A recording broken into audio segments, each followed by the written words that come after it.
नमस्कार, मी प्रतीक्षा पुन्हा एकदा आपल्या सर्वांचं आपल्या लंबोदर किचनमध्ये मनापासून स्वागत करते।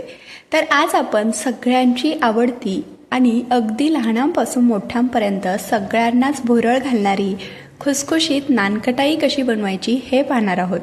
ही नानकटाई आज आपण ओव्हनचा वापर न करता साध्या कढईमध्ये बनवणार आहोत। बेकरीसारखी अगदी खुसखुशीत तोंडात विरघळणारी ही नानकटाई बनवण्यासाठी या व्हिडिओमध्ये मी भरपूर अशा टिप्स शेअर केलेल्या आहेत आणि तुम्ही बघू शकता काय मस्त याला क्रॅक्स आलेत आणि अगदी खुसखुशीत झाले बरं का।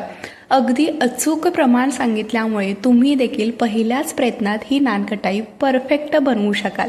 तर चला तर मग आता सुरुवात करूया। तर त्यासाठी सगळ्यात आधी आपल्याला इथे अर्धा कप इतकं साजूक तूप लागणार आहे। तर तूप हे थोडंसं आपल्याला अशा पद्धतीचं घट्टसर हवं आहे, अगदीच जास्त घट्ट किंवा अगदीच जास्त पातळ नको आहे, अशीच कन्सिस्टन्सी असलेलं आपल्याला तूप हवं आहे। तुपाऐवजी इथे तुम्ही डालडा वापरू शकता किंवा अगदीच बटर वापरलं ना तरी देखील चालेल, पण प्रमाण मात्र एकच ठेवायचं। तर आता सारख्याच कपाने आपल्याला इथे 1 कप इतकी पिठी साखर घ्यायची आहे। तर सगळं प्रमाण आपल्याला एकाच वाटीने किंवा एकाच कपाने घ्यायचं, म्हणजे अगदी नानकटाई जी आहे ती अगदी परफेक्ट बनते। तर तुम्ही अशा पद्धतीची वाटी घेऊ शकता किंवा माझ्याकडे हा मेजरिंग कप आहे त्याने मी ही प्रमाण घेतले। तर आता ही जी पिठी साखर आणि हे जे तूप आहे ते आपल्याला चांगलं असं मिक्स करून घ्यायचं आहे। तर खुसखुशीत नानकटाई बनवण्यासाठी सगळ्यात पहिली आणि महत्त्वाची टिप म्हणजे तूप आणि साखर आपल्याला चांगली अशी फेटून घ्यायची, अगदी त्याचं क्रीमिश टेक्स्चर येईपर्यंत। तर तुम्ही याचा आता रंग बघू शकता आणि अगदी 4 ते 5 मिनिटं मी हे फेटून घेतले। आता तुम्ही याचा रंग बघू शकता, अगदी पांढरटसर याचा रंग झालेला आहे आणि हे जे बॅटर आहे ते तुम्ही बघू शकता। मी हे भांडं उलटं केले तरी सुद्धा अजिबात हलत नाही। तर याच टेक्स्चरचं आपल्याला हे बॅटर हवं आहे। तर ही एक सगळ्यात महत्त्वाची टिप आहे। तर आता आपल्याला एका दुसऱ्या भांड्यामध्ये आणि चाळणीमध्ये आपल्याला घालायचं आहे 1 कप इतकं गव्हाचं पीठ। तर इथे तुम्ही गव्हाच्या पिठाऐवजी मैदा सुद्धा वापरू शकता, पण आज आपण गव्हाचं पीठ वापरून ही नानकटाई बनवणार आहोत, त्यामुळे ती अजूनच पौष्टिक होणार आहे। त्याचबरोबर सारख्याच कपाने आपल्याला अर्धा कप बेसन घ्यायचं आहे। बेसन घातल्यामुळे नानकटाईला रंग खूप छान येतो। त्याचबरोबर नानकटाईला छान असा खुसखुशीतपणा येण्यासाठी इथे मी पाव कप बारीक रवा घातलेला आहे। त्याचबरोबर आपण जो नाश्त्याचा चमचा असतो त्याने एक अर्धा चमचा बेकिंग पावडर घालायचे आणि सारख्याच चमच्याने अगदी पाव चमचा बेकिंग सोडा घालायचं आहे।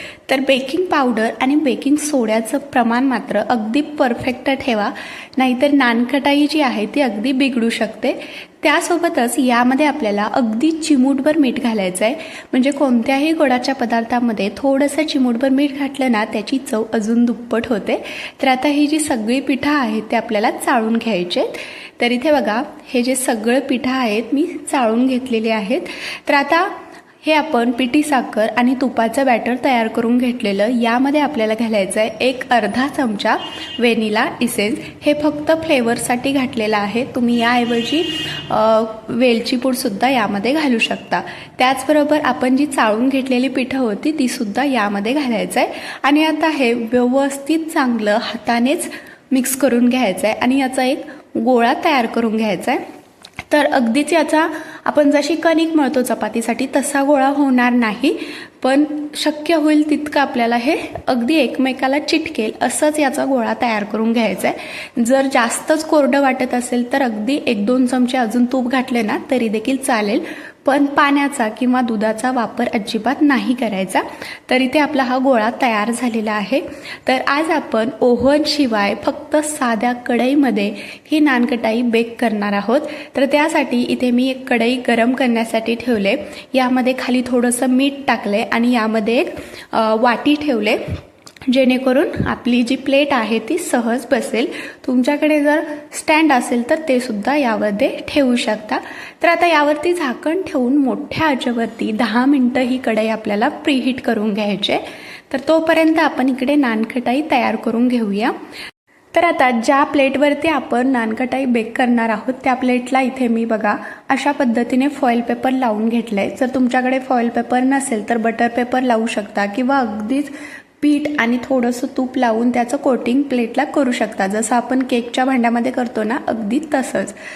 तर आता आपण लगेच यामधले अगदी मध्यम आकाराचे गोळे घेऊन नानकटाई तयार करून घेऊया. याला नानकटाईचा शेप द्यायचा आहे.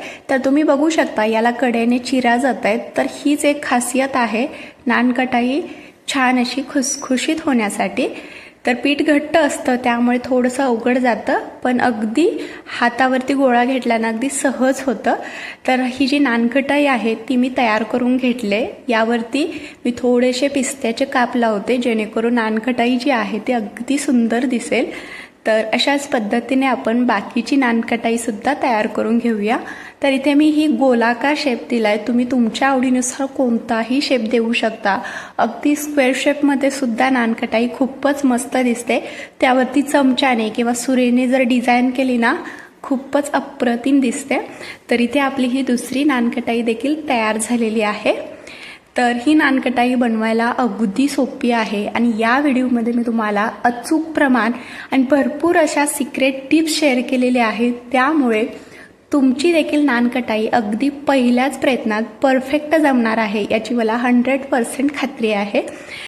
जर तुम्हाला याबद्दल काही शंका असतील तर कमेंटमध्ये मला नक्की सांगा. तुमच्या शंकांचं निरसन करणं हे माझं काम आहे. तर इथे बघा मी निम्म्या नानकटाई तयार करून घेतलेल्या आहेत, जेवढ्या प्लेटवरती बसतील तेवढ्या. तर आता आपण लगेच ही जी नानकटाई आहे ती बेक करण्यासाठी ठेवूया आणि बाकीचं जे आपलं उरलेलं पीठ आहे ते झाकून ठेवायचं, म्हणजे जास्त कोरडं होणार नाही. तर इकडे आपली कढई देखील छान अशी 10 मिनिटं प्रीहीट झालेली आहे. यावरचं झाकण काढायचं आणि लगेच आपण ही जी प्लेट आहे नानकटाईची ती यामध्ये ठेवून द्यायची. तर आता अगदी गॅस मंद ठेवायचा आहे आणि मंद आचेवरतीच आपल्याला ही जी नानकटाई आहे ती अगदी 20 ते 25 मिनटं बेक करून घ्यायचे. तर सुरुवातीचे 15 मिनटं तरी अजिबात झाकण खोलायचं नाही. 15 मिनटानंतर तुम्ही एकदा चेक करू शकता आणि परत एकदा 5 ते 10 मिनटं ही नानकटाई बेक करू शकता. तर इथे आपली ही नानकटाई जी आहे ती छान अशी बेक झाली. काय सुंदर दिसते, तुम्ही बघू शकता. रंग देखील अगदी सुरेख आलाय बरं का. आणि याला जे क्रॅक्स आलेत ना ते बघा. हीच एक खासियत आहे. आपण अचूक प्रमाण आणि परफेक्ट पद्धत वापरले त्यामुळे अशी परफेक्ट आपली नानकटाई तयार झाले. तर आता आपण ही जी प्लेट आहे ती बाजूला काढून घेऊ आणि जी आपण दुसरी प्लेट तयार करून घेतले ती सुद्धा मंद आचेवरती बेक करण्यासाठी ठेवायचे. तर नानकटाई बेक होण्यासाठी थोडासा कमी जास्त वेळ लागू शकतो बरं का, कारण गॅसची फ्लेम कशी आहे किंवा तुम्ही कढई किती लहान किती मोठी घेतली यावरती ते अवलंबून आहे. त्यामुळे तुम्ही 15 मिनिटानंतर नक्की चेक करा. तर ही जी प्लेट आहे आपण बाजूला काढून घेतलेली ती पूर्णपणे गार होऊ द्यायची आणि त्यानंतरच आपल्याला या नानकटाईला हात लावायचा, म्हणजे नानकटाई बाजूला काढून घ्यायचे. कारण नानकटाई जेव्हा गरम असते ती खूपच मऊ असते. तर इथे बघा एक 10 ते 15 मिनिटामध्ये ही नानकटाई पूर्णपणे गार झालेली आहे आणि तुम्हाला मी एक नानकटाई दाखवते देखील. बघा अगदी काय मस्त रंग आलाय बघा आणि छान अशी याला क्रॅक्स पडलेत. तर इथे आपल्या सगळ्या नानकटाई तयार झालेल्या आहेत. या प्रमाणामध्ये आपल्या इथे 20 ते 22 नानकटाई तयार होतात. अगदी परफेक्ट प्रमाण घेतल्यामुळे अगदी छान परफेक्ट नानकटाई आपली तयार झाली. तुम्हाला मी एक तोडून देखील दाखवते बघा. अगदी खुसखुशीत झाले बरं का, दिसायलाच काय भारी दिसते. तर नानकटाई पूर्णपणे गार झाली की एखाद्या हवाबंद डब्यामध्ये भरून ठेवा, म्हणजे अगदी महिनाभर आरामात टिकते. आणि ही नानकटाई तुम्ही देखील एकदा नक्की करून पहा.